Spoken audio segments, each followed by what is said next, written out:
Brothers and sisters, friends of everywhere, this is my pleasure to welcome you back on your program De Pointe. This is your brother Joel Marseille. Today I want to talk to you about a profound and often overlooked aspect of our faith, spiritual circumcision. Open your Bible in the Epistle of Paul to the Colossians, chapter 2, verse 1 and verse 12.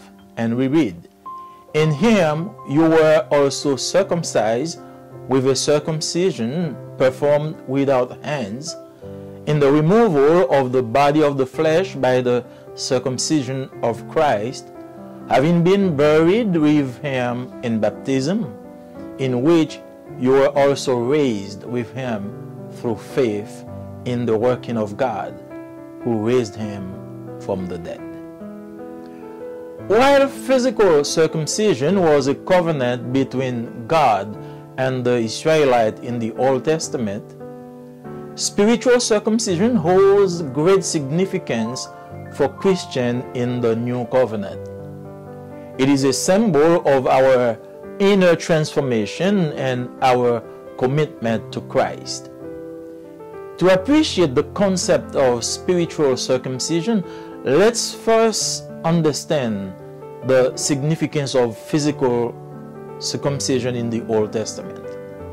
In the Old Testament, circumcision was a physical act of cutting away the flesh from the male foreskin.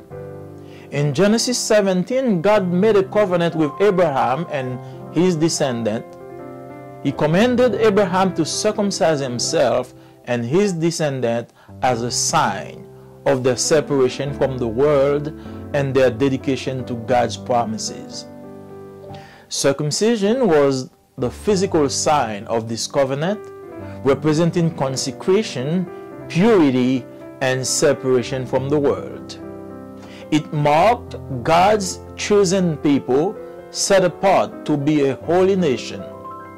It was an outward expression of belonging to the chosen people, but it was incomplete as it only dealt with the external. That is why God will lead the prophet Jeremiah to say later, "This is the covenant I will make with the people of Israel after that time. I will put my law in their minds and write it on their hearts. I will be their God, and they will be my people." Jeremiah 31 verse 33. This was a small indication of what will happen later with the coming of Jesus Christ, the Messiah. In the New Testament, we see a shift from physical to spiritual circumcision. Circumcision takes on a new spiritual meaning. In Colossians 2, verse 11 and 12, the Apostle Paul writes, "In him also you were circumcised with a circumcision made without hands, by putting off the body of the flesh, by the circumcision of Christ, having been buried with him in baptism, in which you were also raised with him through faith in the powerful working of God." This verse indicates that spiritual circumcision involves putting off the old self, which is corrupted by sin. Just as physical circumcision removes the part of the flesh, spiritual circumcision removes our sinful nature. It signifies a radical transformation that takes place when we accept Christ as our Savior. We die to our old ways and are born again in the Spirit.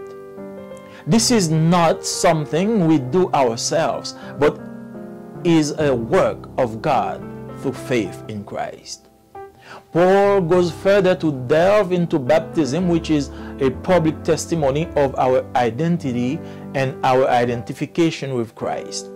This is not to say that our salvation depends on baptism, as some would like us to believe. Remember, the thief at the cross did not have the privilege of water baptism. Yet, Jesus promised him to be in paradise with him the same day. Water baptism symbolizes our identification with Christ's death, burial, and resurrection.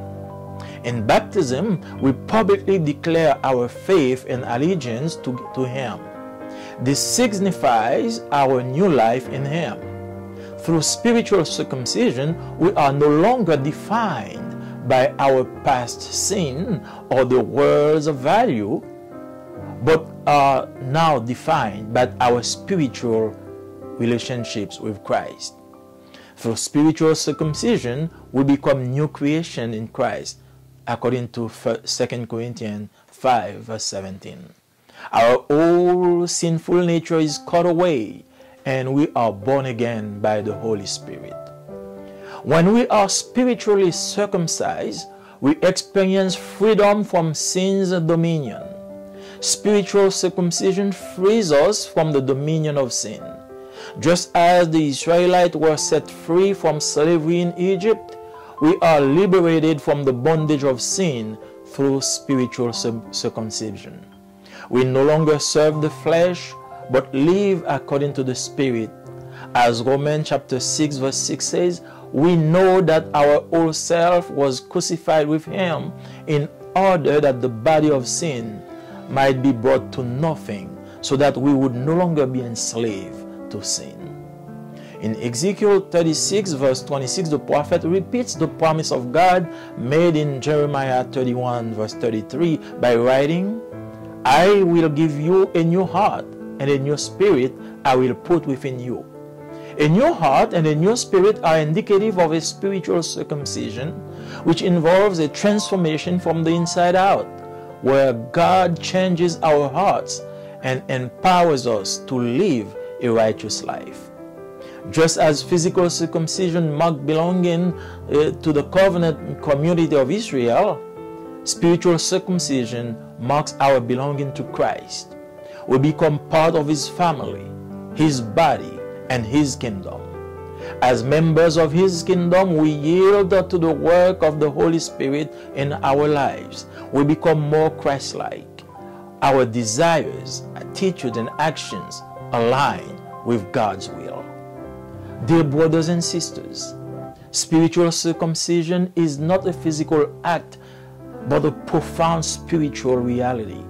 It signifies our separation from the world, our identification with Christ, and our transformation by the Holy Spirit. It is a mark of God's covenant of grace with us. Our salvation is not based on outward rituals, but on a heart change by the grace of God through faith in Jesus Christ. As we continue to grow in our understanding of spiritual circumcision, let us seek to live lives that reflect this transformation, giving glory to God in all we do.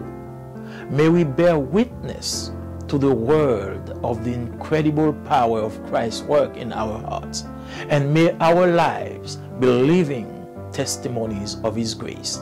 Let us fully embrace our identity as God's chosen people, set apart for His glory, and may this truth be a source of strength and encouragement in our daily work with the Lord. Now, if you haven't been part yet of this family, I want to invite you to accept Jesus as your Savior. You will be circumcised with the spiritual circumcision. You will have a new heart, a new spirit, and you will be empowered to witness God and His Son Jesus through the world. Let us pray together. Thank you, God, for the privilege of being part of your family. We thank you for the spiritual circumcision. Oh, as you have liberated the people from Egypt, and you give them the physical circumcision as a sign that they belong to your family. Today, by the baptism of regeneration, we know that those who believe in your Son Jesus, they are also circumcised by the spiritual circumcision, having a new heart, a new mind, and a new life in Jesus Christ. Bless them save them, and let them go free. In the name of Jesus we pray. Amen. Chers amis dans le Seigneur, chers frères et sœurs, et bienvenue encore une fois sur votre plateforme Le Point. C'est votre frère, votre ami Joël Marseille. Aujourd'hui, je veux vous parler d'un aspect profond et souvent négligé de notre foi, la circoncision spirituelle. Ouvrez vos Bibles avec moi dans l'épître de Paul aux Colossiens, chapitre 2, et nous lisons les versets 11 et 12. En lui, vous avez été circoncis d'une circoncision que la main n'a pas faite, mais de la circoncision de Christ qui consiste dans le dépouillement du corps de la chair. Ayant été ensevelis avec lui par le baptême, vous êtes aussi ressuscités en lui et avec lui par la foi en la puissance de Dieu qui l'a ressuscité des morts. Alors que la circoncision physique était une alliance entre Dieu et les Israélites dans l'Ancien Testament, la circoncision spirituelle revêt une grande importance pour les chrétiens dans la Nouvelle Alliance. C'est un symbole de notre transformation intérieure et de notre engagement envers le Christ. Pour apprécier le concept de circoncision spirituelle, voyons d'abord la signification de la circoncision physique dans l'Ancien Testament. Dans l'Ancien Testament, la circoncision était un acte physique consistant à couper la chair du prépuce masculin. Dans Genèse, chapitre 17, Dieu a conclu une alliance avec Abraham et ses descendants. Il a ordonné à Abraham de se circoncire ainsi que ses descendants en signe de leur séparation du monde et de leur dévouement aux promesses de Dieu. La circoncision était le signe physique de cette alliance, représentant la consécration, la pureté et la séparation du monde. Cela identifiait le peuple élu de Dieu, mis à part pour être une nation sainte. C'était une expression extérieure de l'appartenance de quelqu'un au peuple élu, mais elle était incomplète, car elle ne concernait que l'extérieur. C'est pourquoi Dieu chargera plus tard au prophète Jérémie à dire « Mais l'alliance que je ferai avec la maison d'Israël, après ces jours-là, je mettrai ma loi au-dedans d'eux, je l'écrirai dans leur cœur, et je serai leur Dieu, et ils seront mon peuple. » Jérémie 31, verset 33. C'était donc une petite indication de ce qui arrivera plus tard avec la venue de Jésus-Christ, le Messie. Dans le Nouveau Testament, nous assistons à un virement de la circoncision physique à la circoncision spirituelle. La circoncision prend donc une nouvelle signification spirituelle. Dans Colossiens chapitre 2, versets 11 et 12, l'apôtre Paul écrit « En lui, vous avez été circoncis d'une circoncision que la main n'a pas faite, mais de la circoncision de Christ qui consiste dans le dépouillement du corps de la chair, ayant été ensevelis avec lui par le baptême, vous êtes aussi ressuscités en lui et avec lui par la foi en la puissance de Dieu qui l'a ressuscité des morts. » Ce verset indique que la circoncision spirituelle exige que l'on se débarrasse du vieil homme qui est corrompu par le péché. Tout comme la circoncision physique enlève une partie de la chair, la circoncision spirituelle enlève notre nature pécheresse. Cela signifie une transformation radicale qui a lieu lorsque nous acceptons Christ comme notre Sauveur.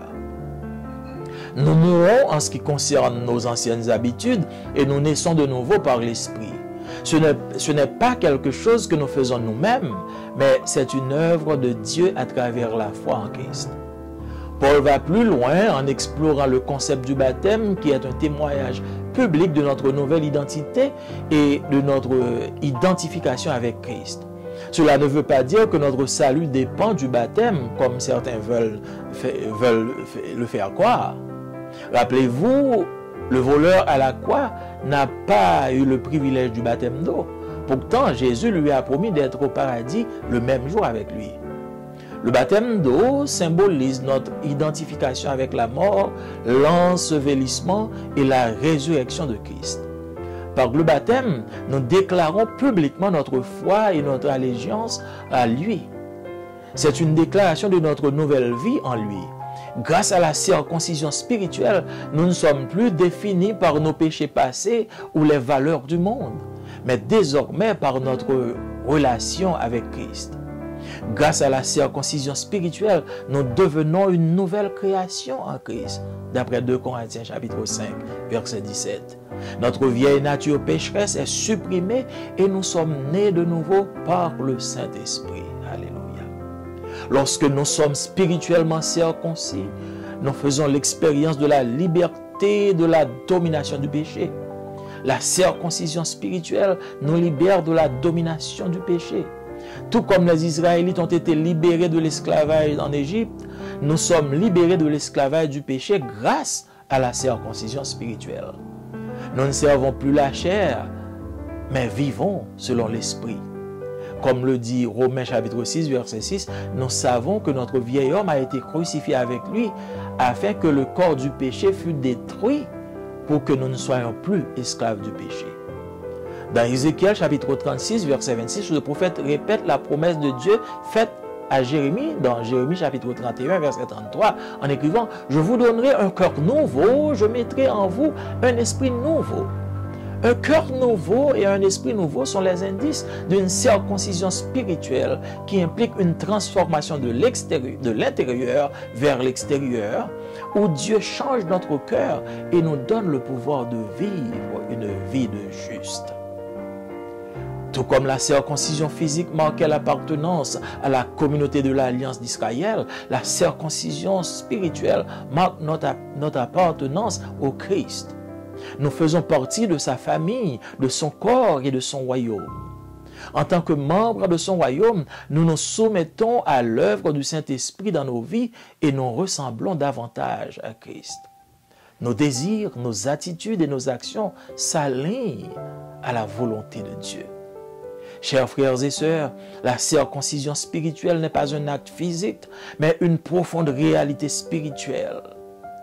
Cela signifie notre séparation du monde, notre identification au Christ et notre transformation par le Saint-Esprit.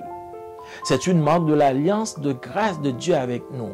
Notre salut ne repose pas sur des rituels extérieurs, mais sur un cœur transformé par la grâce de Dieu, par la foi en Jésus-Christ. Alors que nous continuons à progresser dans notre compréhension de la circoncision spirituelle, cherchons à vivre une vie rendant gloire à Dieu dans tout ce que nous faisons. Puissions-nous témoigner au monde de l'incroyable puissance de l'œuvre du Christ dans nos cœurs et que nos vies soient des témoignages vivants de sa grâce. Embrassons pleinement notre identité de peuple élu de Dieu, mis à part pour sa gloire, et que cette vérité soit une source de force et d'encouragement dans notre marche quotidienne avec le Seigneur. Maintenant, si vous êtes quelque part et vous n'avez pas encore fait l'expérience de la circoncision spirituelle, nous vous invitons maintenant, aujourd'hui, cet instant même, à confesser vos péchés et à laisser Christ pénétrer dans votre cœur. Que le Saint-Esprit vous convainque de la puissance de la régénération, afin que vous aussi, vous soyez circoncis et que vous ayez la vie éternelle. Courbons-nous foi ensemble. Dieu de toute éternité et de toute grâce, merci. Merci pour le mystère de la circoncision. Et comme tu l'as si bien dit à Abraham et à ses descendants, ils devaient se faire circoncire pour qu'ils appartiennent à ta famille, pour qu'ils fissent partie de la nation sainte. Et nous savons aujourd'hui pour que nous fassions et pour que nous prenions part à ta famille, pour que nous participions au règne du salut, il faut que nous soyons circoncis par la puissance du Saint-Esprit. Que ton Saint-Esprit convainque quelqu'un quelque part à confesser ses péchés et à se faire circoncire par le Saint-Esprit et qu'ils aient la vie. Nous te prions ainsi. Nous te demandons faveur et grâce au nom de Jésus-Christ, lui qui vit et qui règne au siècle des siècles. Amen. amis, moi dans le Seigneur, que la paix de Dieu est capable avec vous. C'est encore frère ou Joël Marseille qui dit bienvenue sur plateforme Ouan Le Point. Aujourd'hui, nous allons partager un sujet qui gagne un peu l'importance pour foi nous. Et c'est ça la circoncision spirituelle.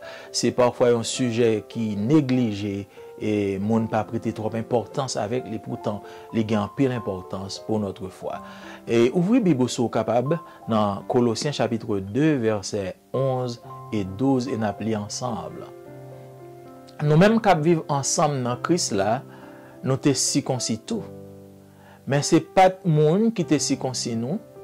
Circoncision ça sorti dans Christ là qui délivre nous en bas pour voir la chair qui t'a fait nous faire ça qui mal. Oui, les ont baptisé nous enterrés ensemble avec Christ là. Après ça, nous lever sorti vivant ensemble avec tout. Parce que nous te croyons dans le pouvoir bon Dieu qui te fait lever sorti vivant dans la mort. Tandis que circoncision physique là, c'était une alliance entre bon Dieu et peuple Israël dans l'Ancien Testament. Circoncision spirituelle là, li gagne l'autre importance pour chrétiens qui vivent dans la nouvelle alliance. C'est un symbole de transformation intérieure nous et engagement que nous gagnons avec Christ. Pour nous apprécier le concept de circoncision spirituelle là, on a d'abord ouais signification circoncision physique là dans l'Ancien Testament. Dans l'Ancien Testament, circoncision c'était un acte physique qui consistait pour te couper la chair de prépuce masculin, de prépuce d'un jeune petit garçon. Et dans Genèse chapitre 17, bon Dieu te conclut en alliance avec Abraham, avec descendants lui. Il te demandé à Abraham pour te faire circoncis tête li ensemble avec descendants lui comme un signe de séparation yo avec l'autre nation yo et de dévouement que yo gagné pour promesse bon Dieu yo. Circoncision c'était signe alliance ça qui te représentait consécration yo, pureté yo et séparation yo avec le monde. Circoncision t'a identifié le peuple élu de Dieu qui t'est mis à part comme une nation sainte. C'était une expression extérieure de appartenance que on monde gagnait, que te gagné à peuple bon Dieu, ça le peuple élu. Mais cependant, circoncision pas complet. Il était incomplète parce que il était seulement concerné bagaille qui extérieur. C'est peut-être ça bon Dieu pour demander prophète Jérémie plus tard pour l'écrire lorsque Jérémie pral dit mes contrats moi pral passer avec peuple Israël là. C'est CEA même qui dit ça. Là ça m'a metté principe moi dans cœur yo, m'a marqué l'ordre moi dans l'esprit yo, m'a tourné bon Dieu pour yo. Il a tourné un peuple pour moi. Nous lisons ça dans Jérémie chapitre 31 verset 33. Ça c'était une indication de ça qui va arriver plus tard lorsque Jésus-Christ le Messie va venir. Dans le Nouveau Testament, nous joignons un virement, un changement qui fait de circoncision physique là à circoncision spirituelle là. Circoncision il vient prendre l'autre signification, une signification qui est plus haut. Dans Colossiens chapitre 2 verset 11-12, l'apôtre Paul écrit, il dit, nous-mêmes qui vivons ensemble dans Christ là, nous te circoncis tout. Mais c'est pas tout le monde qui te circoncis nous. Circoncision ça sorti dans Christ là qui délivre nous en bas pour voir la chair qui t'a fait nous faire ça qui mal. Oui, là te baptisé nous te enterré ensemble avec Christ là. Après ça, nous lever sorti vivant ensemble avec le tout. Parce que nous te croyons dans le pouvoir bon Dieu qui te fait lever sorti vivant dans la mort. Verset ça a indiqué que circoncision spirituelle là, il exigeait que nous débarrassions de sa vieil homme qui était un état corrompu par le péché. Même dans circoncision physique là, il demandé pour enlever une partie de la chair nous. Circoncision spirituelle là, il demandait pour nous enlever la nature pécheresse qui est dans nous-mêmes. Ça signifie une transformation radicale qui peut arriver lorsque nous acceptons Jésus-Christ comme Seigneur nous et Sauveur. Nous mourir en ça qui concerne l'habitude passée nous et nous venons de nouveau en ce qui concerne l'esprit. C'est pas un bagage que nous capables faire nous-mêmes, mais c'est une œuvre de Dieu à travers la foi que nous gagnons en Jésus-Christ. Paul allait plus loin pour l'explorer le concept baptême, qui c'est un témoignage public de nouvelle identité nous et de nos identifications que nous gagnons à Christ. Ça n'a pas dit que salut nous dépend de baptême quand on pile le monde veut faire nous comprendre. Rappelez-nous très bien, voler acte sous quoi, il n'y a pas de privilège pour te baptiser dans de l'eau.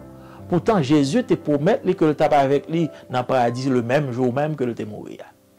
Baptême de l'eau, il symbolisait identification avec la mort, ensevelissement et résurrection de Jésus-Christ. Par le baptême, nous déclarons publiquement foi nous et allégeance que nous prêtons, que nous plaidons avec Jésus-Christ. C'est une déclaration de nouvelle vie nous en Jésus. Grâce à la circoncision spirituelle, nous n'avons pas défini tête nous par ancienne vie, nous, par péché que nous avons fait avant, ou bien par les valeurs du monde que nous vivons là. Mais désormais, par relation que nous gagnons avec Jésus-Christ. Grâce à la circoncision spirituelle là, nous venons une nouvelle création en Christ. D'après ça, nous lisons dans 2 Corinthiens, chapitre 5, verset 17. Vieille nature pécheresse, nous les supprimer, les mourir, et maintenant, nous nés de nouveau par le Saint-Esprit. Lorsque nous circoncis spirituellement, nous faisons expérience de la liberté de la domination du péché. Circoncision spirituelle là, libérer nous du péché. Même les Israélites, ils étaient libérés de l'esclavage d'Égypte. Nous-mêmes, tous nous libérer de l'esclavage du péché grâce à la circoncision spirituelle. Nous pas servir la chair encore, mais nous vivre selon l'esprit. Même Jean Romain, chapitre 6, verset 6, il dit nous comme ça bien. Vieux monde nous tailler avant, ça mourir avec Christ sous la croix. Comme ça nous gagne dans corps nous qui te qu'on fait nous faire péché, il fini. Nous pas esclaves péché encore. Dans Ézéchiel chapitre 36, verset 26, le prophète l'a répété promesse que bon Dieu t'a fait à Jérémie. Dans Jérémie chapitre 31, verset 33, lorsque l'écrit, moi pour aller bas un cœur nouveau, je vais le mettre dans même un esprit nouveau. Un cœur nouveau, un esprit nouveau, c'est indication de circoncision spirituelle qui impliquait une transformation de l'intérieur à l'extérieur, côté bon Dieu changer cœur nous et liba nous pouvoir pour nous vivre une vie de justice. Même dans circoncision physique là, il était marqué appartenance au monde, à la communauté élue d'Israël. Circoncision spirituelle là, il marqué appartenance nous à la famille de Christ. Nous faisons partie de la famille Jésus-Christ. Nous faisons partie de son corps. Nous faisons partie de son royaume. En tant que membre du royaume, nous soumettons à l'œuvre et au travail du Saint-Esprit dans le cœur nous et nous sembler davantage avec Jésus-Christ. Désir nous, attitude nous, action nous, tout alliés suivant la volonté de Dieu. Chers frères, chères sœurs, circoncision spirituelle là, ce n'est pas un acte physique, mais une réalité spirituelle très profonde. Ça signifie séparation nous avec le monde, identification nous à Christ et transformation nous par le Saint-Esprit. C'est une marque alliance de grâce bon Dieu fait avec nous. Salut nous pas reposer sur des choses extérieures, sur des rituels extérieurs, mais sur un cœur qui est transformé par la grâce de Dieu, par la foi en Jésus-Christ. Alors que nous continuons à progresser dans la compréhension de cette circoncision spirituelle, on nous cherche à vivre une vie qui reflète la transformation pendant que nous rendons gloire à mon Dieu dans tout ça que nous avons fait. Que nous sommes capables de témoigner au monde incroyable puissance, l'œuvre Jésus-Christ dans le cœur, et que la vie nous est capable d'être témoignage vivant de la grâce de Dieu. On nous embrasse pleinement l'identité, nous, comme peuple élu de Dieu, mis à part pour sa gloire, et que vérité, ça, est capable d'une source de force et d'encouragement dans notre vie quotidienne. Moi, je suspecte que mon aujourd'hui là, qui jaloux, pendant que nous avons parlé de circoncision spirituelle, ça, que nous-mêmes, nous jouons déjà. Je suspecte que monde qui peut faire expérience ça. Même gens, circoncision physique là, c'est une marque qui te fait que peuple Israël là, il était appartenu à bon Dieu, même genre circoncision spirituelle là, c'est une marque qui peut le faire ou gagner place dans la famille bon Dieu. L'arrivée lorsque vous prenez décision pour confesser péché et pour accepter Jésus-Christ comme sauveur. Et par le Saint-Esprit, les circoncis, les bas une nouvelle pensée, un nouveau cœur. Donc, quand on est là, moi invite au couper tête ensemble. Nous pourrons inviter Jésus à nous marquer circoncision ça. Dieu Tout-Puissant, Dieu de miséricorde, nous disons merci. Merci pour ça, les nous par Jésus-Christ. Merci pour circoncision spirituelle. Son leçon, son image, lors de circoncis, peuple Israël, et dans la chair, pour être capable de venir peuple élu. Et nous-mêmes, tant que nous vivons là-tout, ou nous une marque. C'est la circoncision spirituelle qui, c'est une marque qui fait que nous appartenons à nous-mêmes. Il y a un monde quelque part qu'on y a, nous quoi qui tend des paroles ça, et qui accepte de recevoir marque ça. Tant pis papa, recevoir, marquer, mettez sur ça, circoncile, afin que le capable gagne une nouvelle pensée, un nouvel esprit et un nouveau cœur. Nous prions comme ça, en Jésus-Christ, qui vit et qui règne au siècle des siècles. Amen. Merci pour l'attention, merci pour l'aptitude. Nous demandons où va signer, où va suivre, où va partager et surtout inscrire afin que chaque programme ça à venir, il est capable de venir vers nous directement. Que bon Dieu bénisse.